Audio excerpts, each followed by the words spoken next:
پیدائش 19واں باب۔ اور وہ دونوں فرشتے شام کو سدوم میں آئے، اور لوط سدوم کے پھاٹک پر بیٹھا تھا، اور لوط ان کو دیکھ کر ان کے استقبال کے لیے اٹھا اور زمین تک جھکا اور کہا، اے میرے خداوندو، اپنے خادم کے گھر تشریف لے چلیے اور رات بھر آرام کیجیے اور اپنے پاؤں دھوئیے اور صبح اٹھ کر اپنی راہ لیجیے۔ اور انہوں نے کہا، نہیں، ہم چوک ہی میں رات کاٹ لیں گے۔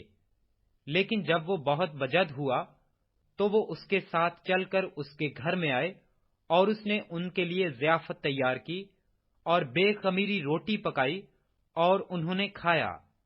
اور اس سے پیشتر کہ وہ آرام کرنے کے لیے لیٹیں، سدوم شہر کے مردوں نے، جوان سے لے کر بوڑھے تک، سب لوگوں نے ہر طرف سے اس گھر کو گھیر لیا، اور انہوں نے لوط کو پکار کر اس سے کہا کہ وہ مرد جو آج رات تیرے ہاں آئے ہیں کہاں ہیں؟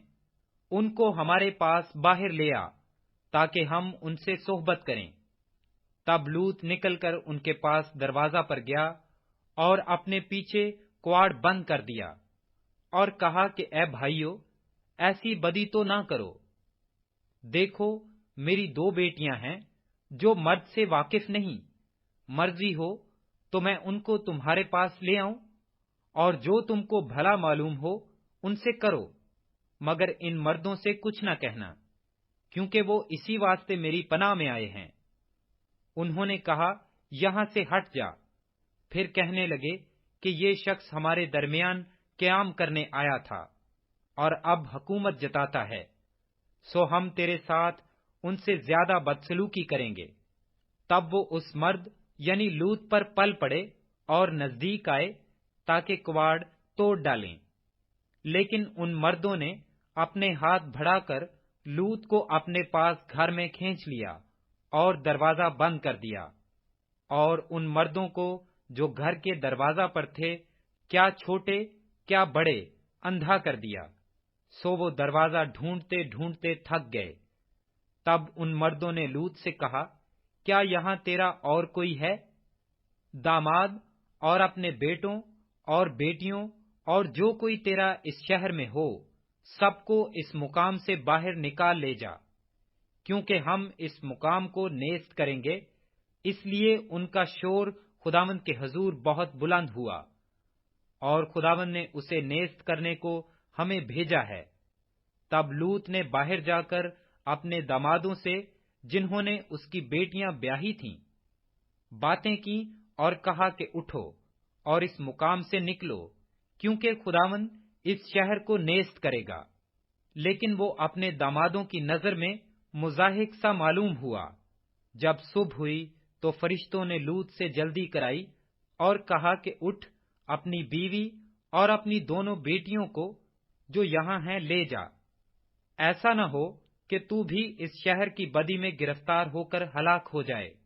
مگر اس نے دیر لگائی تو ان مردوں نے اس کا اور اس کی بیوی اور اس کی دونوں بیٹیوں کا ہاتھ پکڑا، کیونکہ خداوند کی مہربانی اس پر ہوئی، اور اسے نکال کر شہر سے باہر کر دیا۔ اور یوں ہوا کہ جب وہ ان کو باہر نکال لائے تو اس نے کہا، اپنی جان بچانے کو بھاگ، نہ تو پیچھے مڑ کر دیکھنا، نہ کہیں میدان میں ٹھہرنا، اس پہاڑ کو چلا جا، تا نہ ہو کہ تو ہلاک ہو جائے۔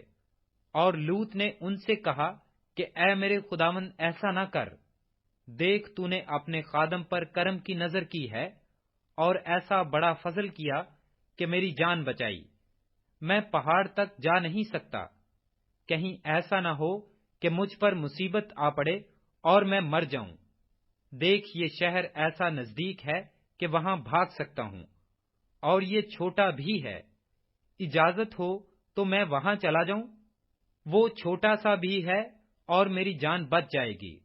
اس نے اس سے کہا کہ دیکھ، میں اس بات میں بھی تیرا لحاظ کرتا ہوں کہ اس شہر کو جس کا تو نے ذکر کیا غارت نہیں کروں گا۔ جلدی کر اور وہاں چلا جا، کیونکہ میں کچھ نہیں کر سکتا جب تک کہ تو وہاں پہنچ نہ جائے۔ اس لیے اس شہر کا نام ذکر کہلایا۔ اور زمین پر دھوپ نکل چکی تھی جب لوط زخر میں داخل ہوا۔ تب خداوند نے اپنی طرف سے سدوم اور امورا پر گندھک اور آگ آسمان سے برسائی، اور اس نے ان شہروں کو اور اس ساری ترائی کو اور ان شہروں کے سب رہنے والوں کو اور سب کچھ جو زمین سے اگا تھا غارت کیا۔ مگر اس کی بیوی نے اس کے پیچھے سے مڑ کر دیکھا اور وہ نمک کا ستون بن گئی۔ اور ابراہیم صبح سویرے اٹھ کر اس جگہ گیا جہاں وہ خداوند کے حضور کھڑا ہوا تھا، اور اس نے سدوم اور امورا اور اس ترائی کی ساری زمین کی طرف نظر کی، اور کیا دیکھتا ہے کہ زمین پر سے دھواں ایسا اٹھ رہا ہے جیسے بھٹی کا دھواں۔ اور یوں ہوا کہ جب خدا نے اس ترائی کے شہروں کو نیست کیا تو خدا نے ابراہیم کو یاد کیا، اور ان شہروں کو جہاں لوط رہتا تھا غارت کرتے وقت لوط کو اس بلا سے بچایا۔ اور لوط زخر سے نکل کر پہاڑ پر جا بسا، اور اس کی دونوں بیٹیاں اس کے ساتھ تھیں، کیونکہ اسے زخر میں بستے ڈر لگا، اور وہ اور اس کی دونوں بیٹیاں ایک غار میں رہنے لگے۔ تب پہلوٹھی نے چھوٹی سے کہا کہ ہمارا باپ بڈھا ہے، اور زمین پر کوئی مرد نہیں جو دنیا کے دستور کے مطابق ہمارے پاس آئے۔ آؤ ہم اپنے باپ کو مے پلائیں اور اس سے ہم آغوش ہوں، تاکہ اپنے باپ سے نسل باقی رکھیں۔ سو انہوں نے اسی رات اپنے باپ کو مے پلائی، اور پہلوٹھی اندر گئی اور اپنے باپ سے ہم آغوش ہوئی، پر اس نے نہ جانا کہ وہ کب لیٹی اور کب اٹھ گئی۔ اور دوسرے روز یوں ہوا کہ پہلوٹھی نے چھوٹی سے کہا کہ دیکھ، کل رات کو میں اپنے باپ سے ہم آغوش ہوئی، آؤ آج رات بھی اس کو مے پلائیں، اور تو بھی جا کر اس سے ہم آغوش ہو، تاکہ ہم اپنے باپ سے نسل باقی رکھیں۔ سو اس رات بھی انہوں نے اپنے باپ کو مے پلائی، اور چھوٹی گئی اور اس سے ہم آغوش ہوئی، اور اس نے نہ جانا کہ وہ کب لیٹی اور کب اٹھ گئی۔ سو لوط کی دونوں بیٹیاں اپنے باپ سے حاملہ ہوئیں، اور بڑی کے ایک بیٹا ہوا، اور اس نے اس کا نام مواب رکھا۔ وہی موابیوں کا باپ ہے جو اب تک موجود ہیں۔ اور چھوٹی کے بھی ایک بیٹا ہوا، اور اس نے اس کا نام بن امی رکھا۔ وہی بنی امون کا باپ ہے جو اب تک موجود ہیں۔